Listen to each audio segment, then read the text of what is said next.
Bom Aí, dia.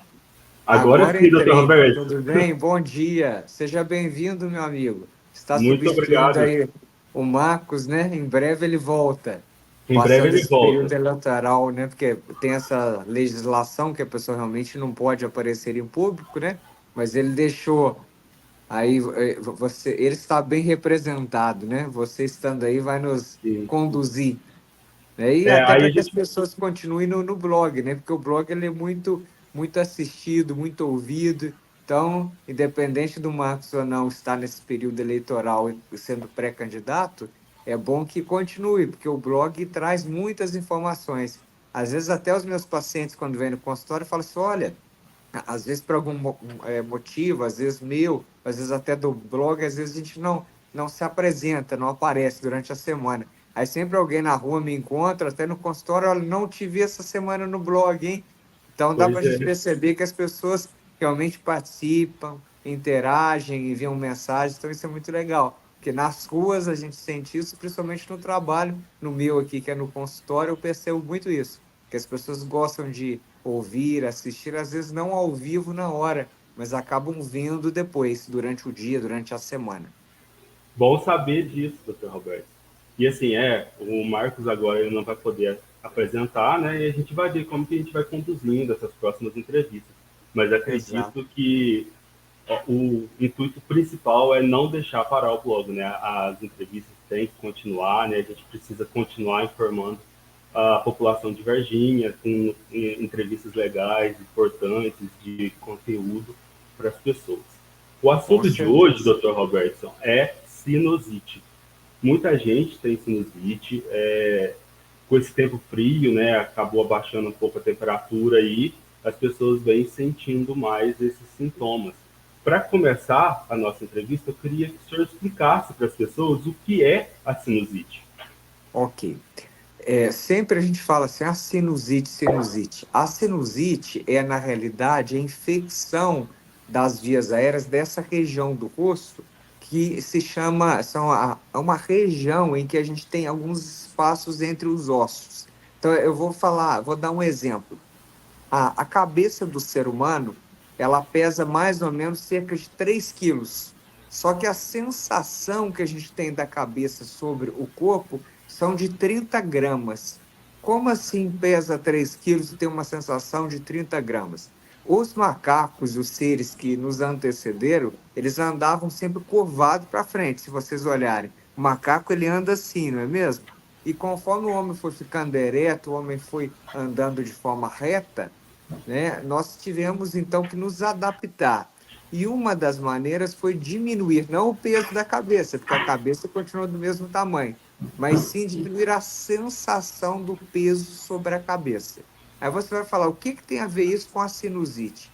Tem a ver que o osso, principalmente dos seios da face, ele não é maciço, ele tem espaços entre ele.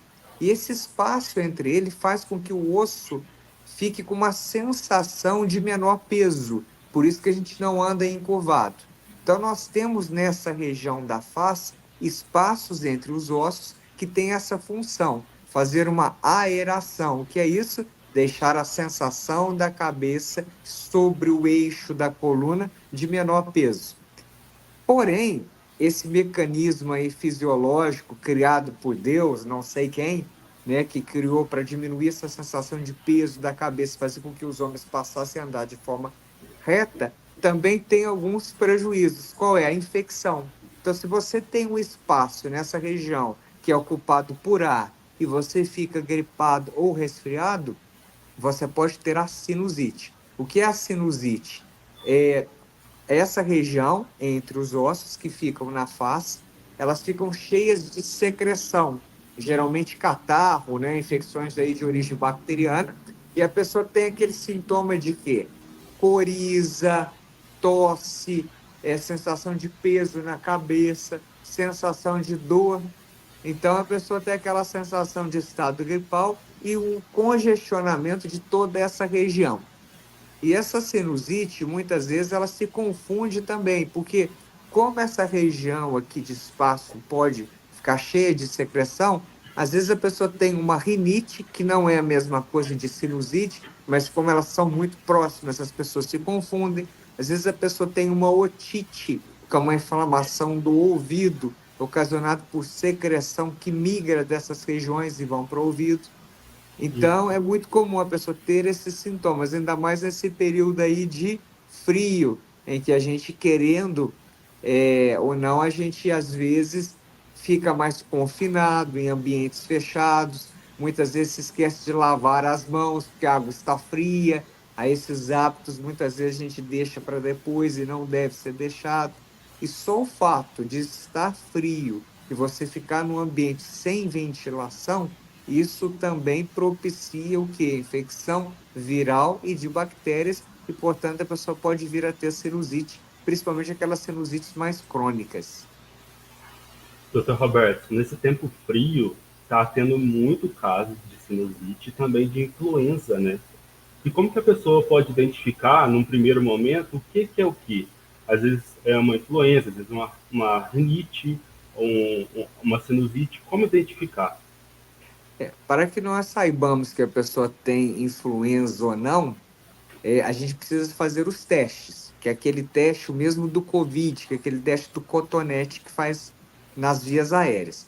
Agora, os sintomas são praticamente iguais. Por quê? É tosse, cansaço, coriza nasal, pode ter ou não febre. Então, os sintomas são muito semelhantes de uma rinite, de uma sinusite, de um estado gripal. O que difere é que o médico, uma vez pensando nesse diagnóstico de influenza, ele deve solicitar o exame. Ele vindo positivo, nós temos que tratar a influenza. A influenza ela é tratada de uma maneira um pouco diferente, porque como é um vírus, a gente tem que entrar com um antirretroviral, que no caso é o oseltamivir, que é o Tamiflu, que é de 75 miligramas, um comprimido de 12 em 12 horas. Só que a gente só sabe se tem influenza ou não se a gente fizer o teste, senão a gente fica na dúvida e acaba tratando como uma rinite, uma sinusite, que é tratada com antialérgico, é tratado, por exemplo, com um antibiótico, se a pessoa estiver tendo catarro ou secreção, muitas vezes é necessário entrar com um antibiótico também, se ela tiver ali uma secreção mais espessa, um catarro mais amarelado, esverdeado, por exemplo. Olha, o Marcos Madeira mandou uma pergunta aqui, ó. Usar Ó, está, cloridrato de está nos assistindo. está nos assistindo. Com frequência faz mal? O antialérgico, assim, a gente tem que ter uma certa cautela também. Isso não só para esse tipo específico de medicação, mas para qualquer outra. A gente deve usar por um período curto, né, e evitar de ficar tomando remédio direto. Eu sei que às vezes tem algumas pessoas, por exemplo, que têm uma rinite crônica e ela precisa tratar essa rinite, por vezes é necessário utilizar um antihistamínico, que é um antialérgico, por um tempo maior. Mas remédio não é à toa que chama droga. Quanto menos utilizar, melhor. Se você tem uma indicação, use. E se não tiver uma indicação tão precisa, ou se os sintomas melhorarem, você pode descontinuar a medicação e não é necessário que você faça uso direto dela. Sim, o que o Marcos Madeira falou é esse cloridrato de Pseudoefedrina, pseudoestrina. né? Ele é Então, ele é o quê? Ele é um ele é um antialérgico que muitas vezes é antialérgico. utilizado nos casos de rinite, né? E como Uhum. rinite e sinusite são sintomas muito parecidos, muitas vezes a gente prescreve um antihistamínico, um antialérgico para que a pessoa faça uso. Aproveitando essa pergunta aí do Marcos, a resposta do senhor, quando procurar o médico, né? Porque às vezes a pessoa vai tratando em casa mesmo, com os remédios que compra na farmácia, e às vezes vai piorando o seu estado clínico, né? Então, quanto que a pessoa doente deve procurar o médico? Por exemplo, se a pessoa está somente com uma tosse, uma coriza leve, aquela coriza clara e alina que parece uma clara de ovo, a pessoa pode, por exemplo, se hidratar, beber bastante líquido, melhorar a alimentação e ver como ela vai ficar, porque provavelmente trata-se mais de uma rinite. Agora, se a pessoa começa a ter queda do estado geral, febre e principalmente começa a evoluir com secreção amarelada, esverdeada, com mau cheiro, aí ele deve procurar um médico. Por quê? Porque provavelmente ele vai precisar fazer uso de antibiótico. E antibiótico, as pessoas não conseguem mais adquirir ou comprar como antigamente, em que você chegava na farmácia, dava o nome do remédio e ele logo vendia. Hoje em dia, a pessoa precisa de uma prescrição médica. Então, se ela apresentar esses tipos de sintomas, principalmente sintomas que nos remetem a um quadro bacteriano, aí a pessoa deve procurar no médico, até porque ela não vai conseguir adquirir esse tratamento antibiótico sem uma prescrição de um profissional. Doutor Roberto, a gente já falou, então, para a pessoa que já está com sintomas, já está doente, mas como que faz para prevenir com que a pessoa fique com uma crise de sinusite, né? Vamos falar também da rinite, né? Algumas doenças relacionadas à respiração, aí, aos seios da face, né? A maioria das pessoas se conhecem bem. Em que sentido? Por exemplo, a pessoa diz: quando eu vou em um determinado ambiente, ligo o ar-condicionado quando está calor, eu começo a tossir, eu tenho coriza. Ou quando eu vou em um determinado cômodo em casa, eu começo a tossir, aquela poeira me irrita. Então, por exemplo, se a pessoa já sabe de todos esses fatores desencadeantes, ela deve evitar. Então, evitar poeira, evitar cheiro forte. Algumas pessoas, por exemplo, não podem usar perfumes ou desodorantes com odor forte, justamente porque desencadeiam a crise.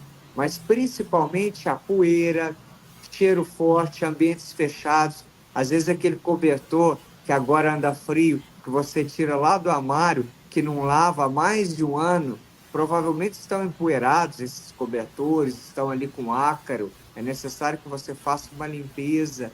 Outro fator também que é muito comum, que as pessoas esquecem, de limpar o ar-condicionado, limpar o filtro do ar-condicionado. Isso é importante, de tempo em tempo é necessário fazer uma revisão. Outro fator também importante, que nós nos esquecemos muitas vezes, é do travesseiro de casa e do colchão de casa. O travesseiro, ele tem um tempo de vida. Tem gente que tem um travesseiro desde a infância. A pessoa tem 40 anos e o travesseiro está lá. Às vezes nunca lavou. É um viveiro de micróbio. É um viveiro ali de ácaro. Então, Pois é, por tá até mais que você... amarelo, né, o Tá até travesseiro. amarelo. Por mais que você goste dele, ele é seu amigo aí de infância, você está acostumado a dormir com ele, ele precisa ser trocado, porque ele ali é um viveiro de parasita.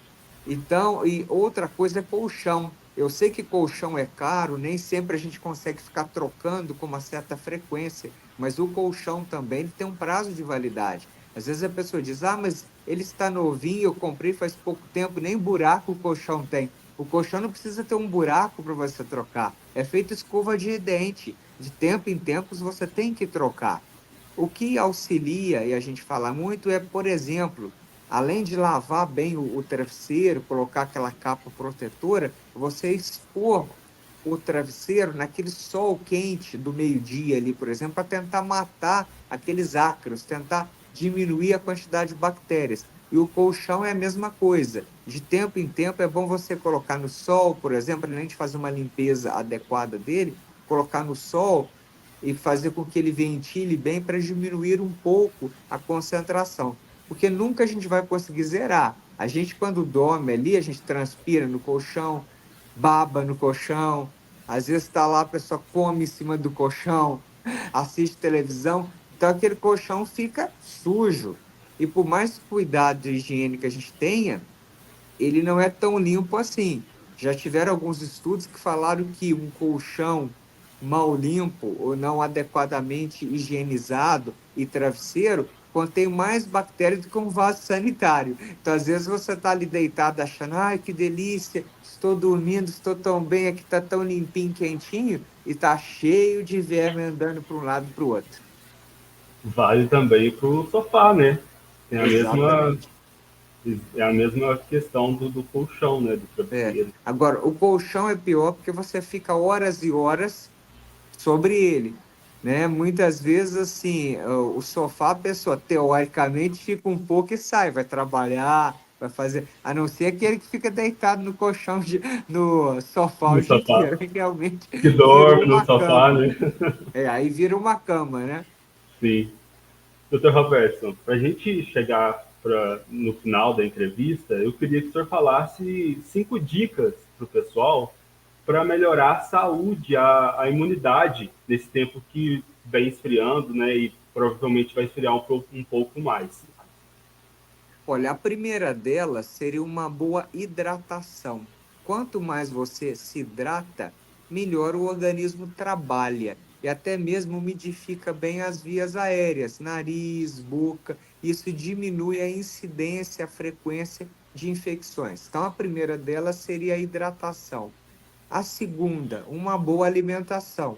Isso é para qualquer coisa, qualquer tipo de doença. Você tendo uma boa alimentação, você evita aí várias complicações, porque você vai ter uma quantidade suficiente de vitaminas, sais minerais que são essenciais para o desenvolvimento do organismo como um todo e a prevenção de doenças. O terceiro seria o quê? Prática de exercício. O exercício físico estimula, induz o sistema imunológico a trabalhar de forma mais eficaz. Então, mesmo estando frio, é necessário o quê? Que a pessoa se pratique exercícios. Que é muito comum a pessoa praticar no verão, esquecer que é necessária a prática esportiva em qualquer tempo. Quarto, seria o quê? Agasalhar, se vestir bem. Às vezes a pessoa está num ambiente quente e vai para um ambiente frio, esquece de colocar um casaco, uma blusa, aquele choque térmico pode propiciar aí crises, infecções, crises de asma, crises de bronquite. E uma das mais importantes seria o quê? A vacinação. Não se esquecer que a vacina contra diferentes aí agentes é importante. Por exemplo, contra pneumonias, nós temos a antipneumocóxica 13, antipneumocóxica 23, nós temos a antipneumocóxica 15, que é a mais nova. Nós temos também aí a vacina da gripe, que é distribuída amplamente no serviço público, e a pessoa pode também adquirir se quiser comprar. E outras também que eu deixo a dica aqui, existe uma vacina nova que é extremamente importante, infelizmente ainda é cara e não tem no serviço público, mas as pessoas podem comprar. Eu digo o seguinte, a vacina é um investimento. Às vezes a pessoa fala assim, paguei caro numa vacina contra a herpes zoster, por exemplo, ou numa vacina contra o vírus sincicial respiratório, que é uma vacina nova, que é aquele Arevs. Muitas vezes acontece o quê? A pessoa paga numa vacina, vou dar um exemplo aleatório, R$ 800. É caro? É. A maioria das pessoas às vezes ganha salário mínimo, não tem como comprar uma vacina desse valor. Só que o que ela previne de infecção e o que ela gasta evitando remédio antibiótico, às vezes é muito menos do que os 800 que ela investiu. Que a pessoa olha os R$ 800, 600, eu não sei exatamente o valor dessas vacinas, estou dando um exemplo aleatório, e é caro, concordo com vocês, mas muitos locais que vendem dividem, enfim, fazem aí como se fosse um crediário de uma roupa, e a pessoa previne uma infecção. Um antibiótico, dependendo do antibiótico, é R$ 300, R$ 400, e fora as outras complicações. A pessoa vai faltar ao trabalho, vai deixar de ganhar dinheiro. Então, a pessoa tem que pensar que a vacina é um investimento. É um custo ainda alto? Concordo, é sim. Ainda mais para a maioria das pessoas que ganham salário mínimo. Mas o investimento vale a pena. Às vezes você arruma um cabelo, a mulher arruma um cabelo, paga 300, R$ 400, não divide, paga uma vez só e não acha caro. Por que acha caro uma vacina? É Quantas vezes priorizar a saúde, né, é, doutor Roberto? a gente troca um celular, às vezes gasta caro num telefone celular, nem acha tão caro assim. Então a gente tem que pensar que a saúde, ela vale muito e a saúde não tem preço. Então a gente tem que priorizar o que é realmente importante e o que salva vidas e deixar as outras coisas que são mais supérfluas para quando você tiver dinheiro para gastar à toa. Então essa é a minha dica aí sobre as vacinas. Excelente. O senhor mencionou a pneumonia, né? E está tendo muito caso também de pneumonia e pessoas morrendo, né, pela pneumonia. Então, queria que você falasse um Exatamente. pouquinho mais, só para a gente não deixar passar esse assunto que é tão importante, para a gente encerrar, então. Nessa época, além das ites, né, rinite, tudo it, né, que acomete, otite, enfim, sinusite, nós temos as pneumonias. E as pneumonias, elas podem ser complicação dessas ites não tratadas. Então, se você tem uma sinusite, uma rinite crônica, uma otite, e você não trata, isso pode, de alguma maneira, translocar bactérias para o pulmão, a bactéria chegar no pulmão e causar as pneumonias. Então, é muito importante que você, uma vez tendo uma infecção inicialmente, e se houver indicação, que trate, justamente para evitar complicações, e uma delas seria, por exemplo, a pneumonia. E a pneumonia realmente mata, a pneumonia é grave, ainda mais nesses períodos aí de frio, principalmente para idosos e as crianças. Não que as outras pessoas não possam ter e complicar, também podem, mas principalmente para esse grupo de pessoas, que são os idosos e as crianças, elas sofrem mais e quando complicam, geralmente é uma complicação mais grave. Então, vale a dica de que a vacinação ela é essencial e a vacinação ela é necessária. Então, se a pessoa puder se vacinar, ela deve vacinar. Utilizar do serviço público aquelas vacinas que são distribuídas e as que não forem e a pessoa tiver condições, que a pessoa compra. Faça o investimento aí nessas vacinas que muitas vezes não são distribuídas no serviço público, mas que salvam vidas. Excelente, doutor Roberto. Muito obrigado pela sua participação. Muito Aqui, tomara obrigado. que a gente consiga falar outras vezes. Gostei Com demais de conversar com o certeza, senhor. com E até a certeza. próxima, então. Até a próxima. Um abraço para o Marcos aí que está nos assistindo, né? Sim, com E um certeza. abraço para todos do blog e até semana que vem. Nós estaremos aqui. Espero que seja você novamente, né? E se por acaso não for, que o próximo que assuma, que é que nós continuemos juntos aí nas entrevistas. Até porque o blog não para nunca, não é mesmo? Não para nunca, não pode parar. A Se não for notícia eu, será nunca outra para, pessoa né? também. Não para, não. A gente tem que noticiar e informar as pessoas, né? É o nosso objetivo Exatamente. principal. Muito obrigado pela Exatamente. sua Um abraço participação. a todos. Até a próxima semana. Obrigado, doutor Roberto. Tchau. Antes de encerrar, pessoal, eu quero pedir a todos doações para a campanha do agasalho que o blog está promovendo. A gente divulgou, semana passada, divulgou essa semana também. Você pode levar um agasalho, uma coberta lá no blog, na sede do blog. O endereço é Rua Tiradentes, 280, no centro. Então, você que tiver disponível, pode pegar alguma coisa que está guardada no seu armário aí que você não usa, levar lá, que ele vai, que esses materiais, essas roupas, né, vão ser doadas tanto para abraço, para crianças dar abraço, para adultos e idosos do Vida Viva, e as mantas que vocês doarem vão para o Centro Espírita Amor e Caridade. Então, aproveitando que a gente está falando de saúde, falando de frio, vamos doar, vamos fazer a nossa parte para que ninguém passe frio nesse inverno, tá bom? Eu quero agradecer aqui a presença de todo mundo e vamos ver quem será a próxima pessoa a apresentar aqui o blog ao vivo e me coloco também à disposição, quando precisar, estarei aqui disponível para poder apresentar também o blog. Muito obrigado, bom dia para todos e até a próxima.